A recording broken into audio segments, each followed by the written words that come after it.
Pada bulan November 2021, Amber Gibson mendapat telepon dari kakak laki-lakinya, Connor Gibson. Sepertinya percakapan biasa, undangan jalan-jalan dari sosok yang sangat berarti baginya. Bagi Amber, ini adalah kesempatan langka untuk menghabiskan waktu dengan Connor. Ketika mereka akhirnya bertemu, mereka bercanda dan menikmati waktu bersama. Amber bahkan mengambil beberapa foto dengan kakaknya dan mengunggahnya ke media sosial dengan caption, "Ini kakak laki-lakiku." Foto itu penuh dengan kebahagiaan, tapi siapa sangka, itu akan menjadi postingan terakhirnya. Amber Gibson, seorang gadis remaja berusia 16 tahun, lahir di Hamilton, Lanarkshire Selatan, Skotlandia. Dia adalah anak kedua dari pasangan Peter Gibson dan Mary Adams. Kehidupan awalnya tidaklah mudah, dibayang-bayangi oleh konflik yang melanda keluarga mereka. Amber memiliki seorang kakak laki-laki bernama Connor, dan bersama-sama mereka tumbuh dalam lingkungan rumah tangga yang penuh kekerasan. Peter, ayah mereka, sering memukuli Mary, ibu mereka. Kekerasan ini bukan hanya terjadi sekali atau dua kali, melainkan berulang kali, menciptakan trauma yang mendalam bagi Amber dan Connor. Kehidupan kedua kakak beradik itu mulai terpengaruh, dengan setiap hari yang mereka lalui dipenuhi ketegangan dan ketakutan. Pada tahun 2008, ketika Amber baru berumur 3 tahun dan Connor berumur 5 tahun, layanan sosial akhirnya turun tangan. Pihak layanan sosial melihat bahwa situasi di rumah itu sudah terlalu berbahaya bagi kedua anak tersebut.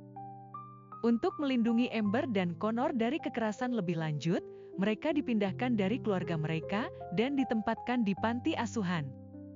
Pada tahun 2010, Amber dan Connor ditempatkan dalam asuhan pasangan Craig Niven dan Carol, setelah mengalami masa sulit bersama orang tua kandung mereka. Ketika pertama kali tiba di rumah tersebut, Connor mencoba meyakinkan Amber bahwa mereka sekarang sudah aman. Namun tak lama kemudian, Craig menyadari bahwa trauma masa lalu mereka telah meninggalkan dampak psikologis yang mendalam pada kedua anak tersebut. Connor mulai menunjukkan perilaku yang kasar, meniru tingkah laku ayah kandungnya yang penuh kekerasan. Craig dan Carol, khawatir situasi akan semakin memburuk, memutuskan untuk tidak pernah membiarkan kedua anak itu sendirian. Mereka berusaha sebisa mungkin untuk menjaga agar Connor tidak mencelakai Amber, meskipun hal tersebut memerlukan pengawasan yang ketat. Pada tahun 2011, pihak layanan sosial memutuskan bahwa Amber dan Connor seharusnya tidak tinggal di tempat yang sama. Namun, keputusan itu tak pernah terlaksana, dan keduanya tetap tinggal bersama. Karena masalah ini tidak menemukan solusi yang jelas, Craig, pengasuh mereka, memutuskan untuk memisahkan mereka dengan cara menyekolahkan Amber dan Connor di sekolah yang berbeda. Meskipun demikian, Connor tidak berubah. Teman-temannya menggambarkan dia sebagai sosok penyendiri yang kadang-kadang meluapkan kemarahannya secara tiba-tiba. Pada beberapa kesempatan, Connor bahkan berbicara tentang membunuh teman-temannya, yang membuat orang-orang di sekitarnya merasa tidak nyaman. Di sisi lain, Amber tumbuh menjadi gadis yang dermawan dan suka membantu orang lain. Dia dikenal dan dikagumi oleh teman-temannya karena sifatnya yang senang mendukung dan mendorong orang lain untuk berkembang. Di waktu senggangnya, Amber sering menghabiskan waktu dengan menyanyi, sebuah aktivitas yang ia nikmati sepenuh hati. Amber merasa bahagia tinggal bersama keluarga asuhnya yang baru. Namun, saat ia berusia 14 tahun, masa pengasuhannya berakhir dan ia harus dipindahkan ke keluarga asuh lain. Meski begitu, Craig dan Carol, pengasuh sebelumnya, tetap merawat Connor hingga dia berusia 18 tahun. Meskipun mereka tidak lagi tinggal bersama, Amber dan Connor masih menjaga komunikasi. Namun, banyak teman-teman Amber yang menyarankan agar ia menjauhi kakaknya karena perilaku buruk yang sering ditunjukkan Connor. Mereka khawatir hubungan tersebut bisa membawa pengaruh negatif bagi Amber yang selama ini dikenal penuh kebaikan. Pada bulan Juni 2021, saat Amber berumur 16 tahun, ia mengalami kejadian tragis. Pagi itu, ia terbangun di sebuah rumah yang tidak dikenalnya di Bothwell, Lanarkshire. Saat membuka matanya, Amber mendapati seorang laki-laki berusia sekitar 20 tahun berada di sampingnya. Perasaan takut dan bingung langsung menyeruak dalam dirinya. Dengan cepat, Amber mengenakan pakaiannya dan bergegas meninggalkan rumah tersebut menuju rumah pengasuh barunya. Dalam perjalanan, pikirannya dipenuhi oleh pertanyaan dan kebingungan tentang bagaimana ia bisa terjebak dalam situasi yang mengerikan itu. Setiap upayanya untuk mengingat kejadian malam sebelumnya terasa sia-sia kecuali satu hal yang jelas, ia telah diserang oleh pria tersebut dan dua orang lainnya ketika berada di tempat pengasuhan anak. Kejadian ini membuat Amber merasa tertekan dan tak berdaya. Namun, ia tahu bahwa diam bukanlah pilihan. Dengan tekad yang kuat, Amber memutuskan untuk melaporkan insiden tersebut kepada pengawas panti asuhan, yang segera mengambil tindakan dengan menghubungi pihak kepolisian untuk menyelidiki kasus tersebut lebih lanjut. Saat Amber melaporkan kejadian tragis yang menimpanya kepada pihak kepolisian, ia dengan jelas menyatakan bahwa ia yakin telah dilecehkan. Amber menjelaskan bahwa ia terbangun tanpa celana di samping seorang pria yang sama sekali tidak dikenalnya. Amber juga menegaskan bahwa ia tidak memiliki ingatan tentang mencium ataupun memeluk pria tersebut. Dengan keyakinan penuh, Amber merasa bahwa insiden tersebut terjadi saat ia tidak sadarkan diri. Setelah mendengarkan laporannya, polisi segera mengambil langkah penyelidikan. Mereka menunjukkan beberapa foto pria yang memiliki catatan kriminal serupa di daerah sekitar. Dari foto-foto tersebut, Amber mengenali wajah seorang pria bernama Jamie Stars yang berusia 20 tahun. Jamie diketahui pernah melakukan kejahatan serupa hanya 2 minggu sebelumnya. Jamie telah dibebaskan dengan jaminan oleh pengadilan Sheriff Hamilton setelah serangan pertama yang terjadi pada 26 Mei. Namun, kebebasannya berujung pada serangan kedua yang ia lakukan terhadap Amber pada 8 Juni. Meskipun Jamie sudah diidentifikasi sebagai pelaku, proses persidangannya belum selesai. Tragisnya, Amber tidak akan bisa menyaksikan Jamie menerima hukuman atas perbuatannya. Pada bulan November 2021, Amber tinggal di Hill House, sebuah tempat pengasuhan anak, sementara Connor, yang saat itu berumur 21 tahun, tinggal di Hamilton's Blue Triangle, sebuah asrama untuk anak-anak tunawisma. Pada tanggal 26 bulan itu, Connor menghubungi adiknya. Dia menyampaikan keinginannya untuk bertemu dengan Amber. Namun, pengawas di panti asuhan mencoba mencegah pertemuan tersebut. Mereka khawatir akan perilaku Connor yang terkenal tidak stabil. Amber mengabaikan kekhawatiran pengawas dan dengan antusias bersiap-siap. Bagi Amber, undangan itu adalah kesempatan langka untuk menghabiskan waktu dengan kakak laki-lakinya, seseorang yang sangat dia sayangi, meskipun mereka tidak selalu tinggal bersama. Dengan penuh semangat, dia bersiap-siap dan segera meninggalkan panti asuhan tanpa sedikit pun keraguan. Saat akhirnya Amber dan Connor bertemu, mereka bercanda, berbicara tentang kehidupan masing-masing, dan menikmati momen kebersamaan. Amber bahkan sempat mengambil beberapa foto bersama kakaknya, mengabadikan momen indah itu dengan senyuman lebar di wajahnya. Selanjutnya pada malam itu, panti asuhan menerima panggilan telepon dari Connor yang mengabarkan bahwa mereka bertengkar. Connor mengatakan bahwa Amber meninggalkannya dalam keadaan marah dan ia bertanya kepada pengawas panti asuhan, apakah adiknya sudah tiba dengan selamat, di mana pihak panti asuhan menjawab Amber belum pulang. Keesokan paginya, pihak panti asuhan dengan cemas menghubungi kepolisian untuk melaporkan hilangnya Amber. Keberadaannya tidak diketahui sejak malam sebelumnya, dan semua upaya untuk menemukannya belum membuahkan hasil. Polisi segera menghubungi Connor karena ia adalah orang terakhir yang bertemu dengan Amber. Dalam percakapan melalui telepon, Connor mengungkapkan bahwa ia bertemu dengan Amber pada hari Jumat pukul 9 malam lewat 30 menit. Mereka berjalan-jalan di sekitar wilayah Hamilton, namun pertemuan yang seharusnya menyenangkan berubah menjadi perdebatan sengit. Connor menjelaskan bahwa mereka bertengkar, terutama tentang topik orang tua angkat mereka, yang berujung pada perpisahan mereka malam itu.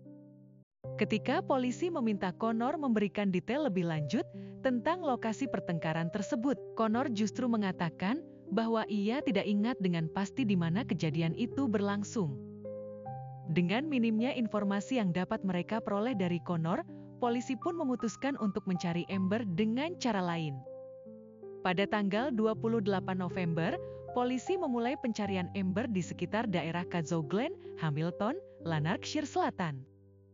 Pencarian tersebut membawa mereka ke semak-semak, di mana mereka menemukan tubuh seorang gadis muda yang tidak bernyawa. Gadis itu memiliki banyak luka di kepala dan tubuhnya, yang menandakan adanya kekerasan fisik. Polisi segera mengamankan lokasi dan mencari petunjuk tambahan yang mungkin membantu mengungkap kejadian tragis tersebut. Tak jauh dari jenazah, mereka menemukan pakaian dengan bercak darah, sebuah lipstik, dan sebuah telepon genggam yang sudah pecah. Jenazah gadis itu kemudian dibawa untuk dilakukan otopsi. Hasil otopsi mengungkapkan bahwa penyebab kematian adalah pencekikan yang mengakibatkan korban kehabisan napas. Berita kematian Amber menyebar dan mengejutkan semua orang terdekatnya, termasuk kakak laki-lakinya, Connor. Kemudian Connor memposting di media sosial, menyatakan bahwa ia berharap Amber tenang dan bahwa dia akan selalu merindukannya. Saat polisi memeriksa rekaman kamera pengawas yang dipasang di sekitar lokasi kejadian, rekaman tersebut menimbulkan keraguan terhadap keterangan yang diberikan Connor sebelumnya tentang lokasi terakhir di mana dia melihat Amber. Dalam rekaman kamera, terlihat bahwa Amber dan Connor berjalan bersama beberapa menit sebelum pukul 10 malam menuju Taman Cazo Glen. Lebih dari 1 jam kemudian, Connor terlihat kembali sendirian dengan keadaan kusut dan pakaiannya kotor saat ia kembali ke asramanya. Dan yang membuat situasi semakin mencurigakan, rekaman kamera pengawas asrama menunjukkan bahwa Connor keluar lagi, dan kali ini membawa sesuatu yang dibungkus plastik. Melihat semua bukti yang terkumpul, pihak kepolisian mulai mengarahkan kecurigaan mereka pada Connor. Saat diinterogasi, Connor mengklaim bahwa pakaiannya kotor karena ia terjatuh di jalan ketika pulang ke asrama. Ketika polisi menanyakan di mana tepatnya ia jatuh, Connor menyebutkan bahwa itu terjadi di dekat lapangan sepak bola. Polisi tidak puas dengan penjelasan tersebut dan mempertanyakan alasan mengapa ia berada di sana. Connor berdalih bahwa ia berlari setelah mampir ke rumah temannya. Namun, ketika diminta untuk memberikan detail tentang lokasi rumah temannya, Connor menolak dengan alasan tidak ingin melibatkan temannya dalam kasus ini. Jawaban Connor yang berbelit-belit semakin menambah kecurigaan, sehingga mereka memfokuskan penyelidikan lebih dalam. Saat polisi memeriksa pakaian Connor pada hari kejadian, mereka menemukan bekas darah yang ternyata milik Amber. Penemuan ini semakin memperkuat dugaan keterlibatan Connor. Tidak berhenti di situ, polisi juga memeriksa pakaian Amber dan hasilnya menunjukkan adanya banyak jejak DNA milik Connor. Bukti-bukti ini membuat polisi secara resmi menangkap Connor sebagai tersangka utama dalam kematian Amber. Namun, tragedi yang menimpa Amber tidak berhenti sampai di situ. Ketika polisi melakukan pemeriksaan lebih lanjut terhadap DNA yang ditemukan di tubuh Amber, mereka terkejut menemukan DNA milik Stephen Corrigan, seorang pria berumur 45 tahun yang tidak memiliki hubungan dengan Amber ataupun Connor. Stephen adalah orang yang pertama kali menemukan jenazah Amber. Alih-alih melaporkan penemuan jenazah tersebut kepada pihak berwenang, Stephen justru melakukan tindakan yang tidak terbayangkan. Bukti menunjukkan bahwa ia telah melecehkan tubuh Amber yang sudah tidak bernyawa. Jejak DNA milik Stephen ditemukan di 39 area pada tubuh Amber, mengungkapkan sisi gelap yang lebih dalam dari tragedi ini.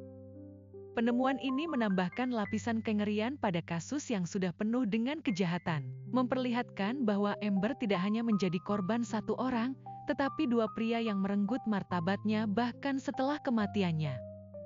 Pada persidangan terhadap Jamie Starrs, juri menyajikan bukti penting dari pernyataan Amber sebelum ia meninggal, di mana ia melaporkan serangan yang dialaminya saat masih berada di panti asuhan. Amber juga mengidentifikasi Jamie sebagai penyerangnya melalui foto yang ia tunjukkan kepada petugas. Berdasarkan bukti yang tersedia, Jamie dijatuhi hukuman 10,5 tahun penjara atas pelecehan terhadap 2 wanita, termasuk Amber. Sementara itu untuk persidangan Connor Gibson, awalnya Connor menolak semua tuduhan yang diajukan terhadapnya. Namun bukti-bukti yang memberatkannya termasuk rekaman kamera pengawas dan jejak DNA yang ditemukan di tubuh Amber, membuat semua bantahannya tak berarti. Amber tidak menolak ketika diajak Connor berjalan-jalan ke taman karena ia mempercayai kakak laki-lakinya.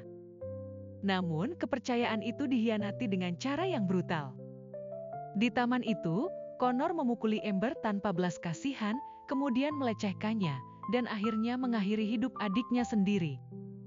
Tambahan kesaksian dari Peter Benson, seorang polisi spesialis kejahatan siber, semakin memperkuat bukti terhadap Connor. Riwayat pencarian di telepon Connor menunjukkan bahwa ia mencari cara untuk menghilangkan jejak kejahatannya.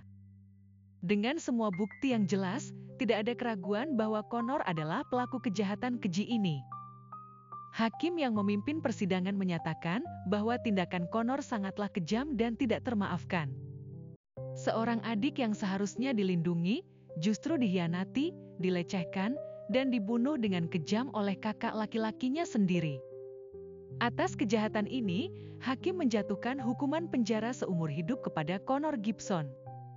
Kasus Stephen Corrigan juga tidak kalah kelam. Saat ia menemukan jenazah Amber pada malam kejadian, bukannya melapor kepada polisi, ia malah mengambil kesempatan untuk melecehkan tubuh yang sudah tidak bernyawa tersebut. Stephen juga berusaha memindahkan dan menyembunyikan jenazah Amber yang semakin memperparah kejahatannya. Ayah Stephen, William Corrigan yang berusia 79 tahun, berusaha membela anaknya dengan mengatakan bahwa pada hari kejadian, Stephen sedang berada di rumah karena sakit. Namun, pembelaan ini tidak mampu menghapus bukti DNA Stephen yang ditemukan di 39 area tubuh Amber. Saat diinterogasi, Stephen mengaku tidak ingat dan tidak tahu bagaimana DNA-nya bisa tersebar di seluruh tubuh Amber. Alasan ini tentu saja tidak bisa meyakinkan hakim. Tanpa ragu, hakim menjatuhkan hukuman 9 tahun penjara kepada Stephen Corrigan atas kejahatan pelecehan terhadap jenazah dan upaya menghalangi penyelidikan. Terima kasih atas kebersamaannya. Sampai jumpa di siaran kasus yang berikutnya.